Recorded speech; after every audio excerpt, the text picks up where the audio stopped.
మరిన్ని రాష్ట్ర వార్తలు వేగంగా సంక్షిప్తంగా చూద్దాం. పర్యావరణ పరిరక్షణపై తెలంగాణ బయోడైవర్సిటీ బోర్డు ఆధ్వర్యంలో హైదరాబాద్లో గ్రీనాథన్ రన్ నిర్వహించారు. ఆ కార్యక్రమానికి ఐటీ శాఖ ముఖ్య కార్యదర్శి జేహెచ్ రంజన్, బ్యాడ్మింటన్ క్రీడాకారిణి సైనా నెహ్వాల్ హాజరయ్యారు. యువత, చిన్నారులు పెద్ద సంఖ్యలో పాల్గొన్నారు. Jubilee Hills rotary club, Hanumakonda rotary club, BGR mining infra ప్రాజెక్టుల సమన్వయంతో 100 మంది విద్యార్థులకి సైకిళ్లు పంపిణీ చేశారు. మహిళలకు 60 కుట్టు మిషన్లను అందజేశారు.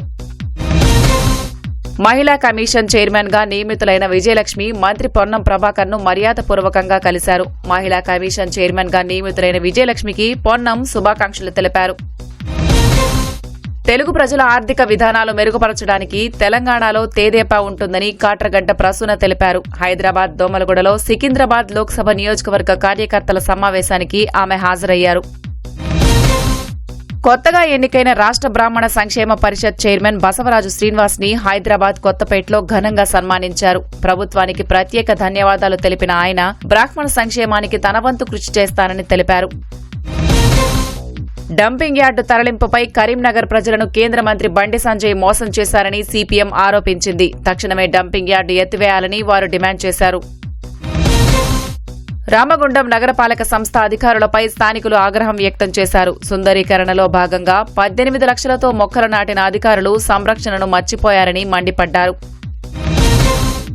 మహబూబాబాద్ జిల్లా గుంజేడు ముసలమ్మ దేవస్థాన అడవుల్లో వేటగాళ్లు అమర్చిన విద్యుత్ ఉచ్చులో పడి గేదె ప్రాణాలు కోల్పోయింది. కూలీలకు, గేదె మృతికి కారకులపై చర్యలు తీసుకోవాలని స్థానికులు డిమాండ్ చేశారు.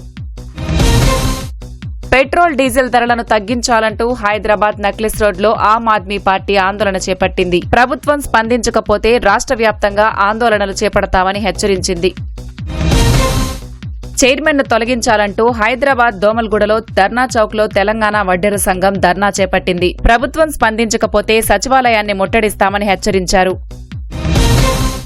మహబూబాబాద్ జిల్లా బొద్దుగుండ శివారులో జాతీయ రహదారిపై కారు బీభత్సం సృష్టించింది. అదుపు తప్పి దూసుకెళ్లగా 2 పాడి గేదెలు చనిపోయాయి. కారులోని వారికి గాయాలయ్యాయి. రాజన్న సిరిసిల్ల బండపల్లిలోని ఊర చెరువులో ఈతకు వెళ్లి 17 ఏళ్ల సృజన్ యువకుడు మృతి చెందాడు. గజ ఈతగాళ్లు సృజన్ మృతదేహాన్ని బయటకు తీశారు. సృజన్ మృతితో కుటుంబంలో రోదనలు మిన్నంటాయి. మంచిర్యాల జిల్లా రచ్చపల్లిలో గుప్త నిధుల పేరిట పూజలు, తవ్వకాలు జరుపుతున్న వారిని పోలీసులు అరెస్ట్ చేశారు. వ్యవసాయ భూమిలో తవ్వకాలు చేస్తున్నారన్న సమాచారంతో 5గురిని అరెస్ట్ చేశారు. పరారీలో ఉన్న మరో 2 కోసం గాలిస్తున్నారు. జగిత్యాలలో మిషన్ కాంపౌండ్ సమీపంలో ఇంట్లో వంట గ్యాస్ లీక్ అయి మంటలు చెలరేగాయి. ప్రమాదంలో 3 గాయపడగా ఆస్పత్రికి తరలించారు. అగ్నిమాపక సిబ్బంది మంటలను అదుపు చేశారు. సురక్ష యాప్తో సికింద్రాబాద్లోని బోయిన్పల్లి, అల్వాల్లో పోలీసులు అవగాహన కల్పించారు. కమ్యూనిటీ వాసులకు సురక్ష యాప్లో వారి వివరాలతో పాటు ఇళ్లలో పనిచేసే వ్యక్తుల వివరాలు సైతం నమోదు చేయించారు.